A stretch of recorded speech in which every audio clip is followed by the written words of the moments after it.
ரஞ்சித் அவர்களை அணுகி அண்ணி தான் நாங்கள் அனைவரும் தேர்வு செய்திருக்கின்றோம். அப்படி அண்ணி ஒரு சமயம் அதை ஏற்க மறுத்தால் நீங்களே இந்த பொறுப்பை ஏற்றுக்கொள்ளுங்கள் என்று கூட அவரிடம் நானே நேரடியாக கோரிக்கை. நீங்க இப்போ இந்த கட்சிக்கு தலைவராக இருக்கீங்க, ஆனால் அதற்கு முன்னாடி நிறைய பேர்கள் பரிந்துரைக்கு வந்தது. ஃபார் எக்ஸாம்பிள் திரு ரஞ்சித் அவர்களுடைய பேர் அடிபட்டது, பொற்கொடி ஆம்ஸ்டாங் அவர்களுடைய பேர் அடிபட்டது, இதெல்லாம் பார்க்க முடிஞ்சது. இதெல்லாம் தாண்டி உங்களுக்கு இந்த பதவி கிடைப்பதற்கான என்ன காரணம் அப்படின்னு நீங்க சொல்லுவீங்க?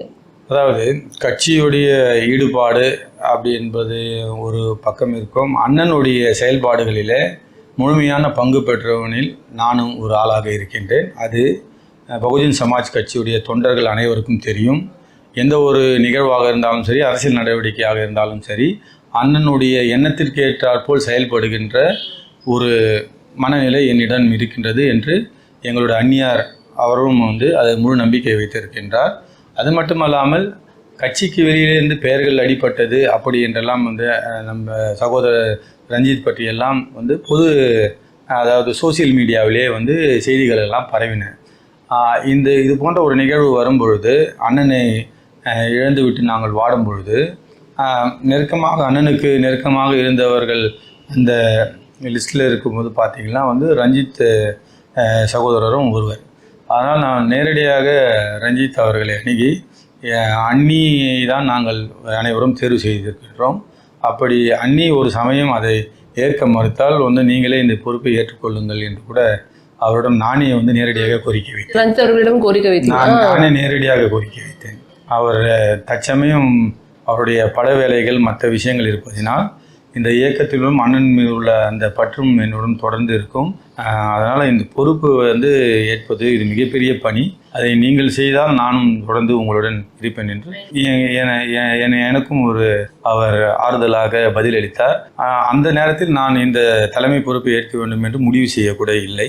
அதன் பிறகு அண்ணியிடம் ஆலோசனை செய்த பிறகு அந்நியார் அவர்கள் தொடர்ந்து நம்பிக்கையான ஆட்களும் அதற்கான தகுதியும் திறமை உள்ள ஆட்களும் ஒரு 3 பேர்களை பரிந்துரைத்தார்கள். அந்த 3 பேரிலே மத்திய தலைமை அது என்னை தேர்வு செய்து தலைவராக அறிவித்தார்கள். திரு ஆம்ஸ்டாங் அவர்களுடைய நிலைப்பாடு நம்ம எடுத்துக்கிட்டோம் அப்படின்னா, திமுகவோ விசிகாவோ அதுக்கு மாற்றாக தான் தன்னோட நிலைப்பாடு எப்போதுமே இருக்கிற மாதிரி அவர் பார்த்துக்கிட்டார். தொடர்ந்து அவரை நம்ம ஃபாலோ பண்ணியிருந்தோம்னா சில விஷயங்கள் தெரியும். திமுகவுக்கும் விசிகாவுக்கும் மாற்றானதான் அவர் ஒரு விஷயத்தை ஃபாலோ பண்ணிட்டு இருந்தார். உங்களோட கொள்கை எப்படி இருக்கும்னா தெரிஞ்சுக்கலாம். அண்ணனுடைய கொள்கை திராவிட மாடல் அப்படின்றது சொன்னப்போ அவர் ஜேபி மாடல்னு சொல்லிட்டு ஒரு மிகப்பெரிய மாநாடு நடத்தினார். ஜேபி மாடல் என்பது ஒரு தனிப்பட்ட சமுதாயத்துக்கான மாடல் கிடையாது. அனைத்து மக்களுக்கான அம்பேத்கரிஸ்ட் கொள்கையிலும் உள்ளுறுத்தி அனைத்து மக்களையும் ஒரு சரியான ஒரு அரசியல் தளத்தில் எடுத்து வருவது தான் ஜேபி மாடல். அந்த ஜேபி மாடலை அண்ணனுடைய ஜேபி மாடலை தொடர்ந்து எடுத்து செல்வோம்.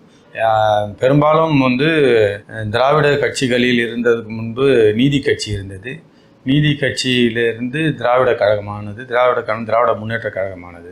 அப்போதெல்லாம் பார்த்திங்கன்னா பெரும்பான்மையான வாக்குகளை தலித் மக்கள், தலித் கட்சியை திமுகவை தலித் கட்சி என்று சொல்வார்கள். அப்படி ஒரு காலத்தில் ஒரு பெயர் வாங்கியிருந்தது. அப்படிப்பட்ட பெரும்பான்மையான தலித்துகள் இருக்கின்ற இயக்கம் அவர்களுடைய வாக்குகளை, பெரும்பான்மையான வாக்குகளை பெற்றுக்கொண்டு அந்த மக்களுக்குரிய உரிய பங்கை தருவதில்லை என்பது அண்ணனுடைய ஒரு கோட்பாடு. அதனால் திராவிட மாடல்களை எதிர்த்து அவர் அரசியல் செய்து வந்தார். அதுதான் இப்போ உங்களுடைய கொள்கையும் அதே போன்றதான் இருக்குமா? அதாவது திராவிட மாடலுக்கு எதிரான ஒரு கொள்கையா இருக்குமா?